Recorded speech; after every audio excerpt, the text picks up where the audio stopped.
کیا بہترین اصول ہے. یقین جانیں کہ اگر یہ ہم اپنے لیے ضروری سمجھیں اور لازم قرار دیں تو بہت سی برائیاں خود بخود ختم ہو جائیں. بہت ساری وہ کیا ہے؟ فَعِظُوهُنَّ.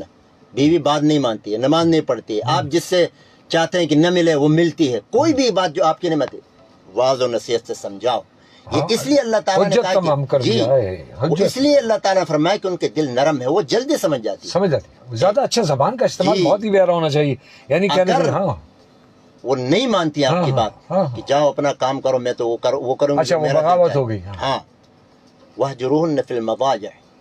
بستر الگ کرو، یہ بھی ان کے لیے سزا ہے، ان کے ساتھ سونا بند کر دو. تیسرے نمبر پر فرمایا کہ وَضْرِبُوهُنَّ. مارو. تو عورتوں کے لیے بھی بیویوں کے لیے بھی یہی ہے کہ ضرب مبرح نہ ہو. مبرح کا مطلب ہے کہ وہ زخم نہ پڑے، نشان نہ پڑے، چہرے پہ نہ مارے، اعضائے رئیسہ پہ نہ مارے، بس تعدیب کی حد تک ہو. اور اسی لیے حضور صلی اللہ علیہ وسلم کا حکم ہے کہ گھر کے بیچ میں گھر کا جو سربراہ ہے وہ کوڑا لٹکائے، لاٹھی لٹکا کے رکھے. سب کو پتا ہو کہ ہم اگر ادھر ادھر ہو جائیں تو یہ کوڑا ہم پہ پڑے گا. بچوں کو احساس ہے، بچے کو، بیوی کو، اپنے چھوٹے بہن بھائیوں کو، جو بھی آپ کی زیر کفالت میں ہے.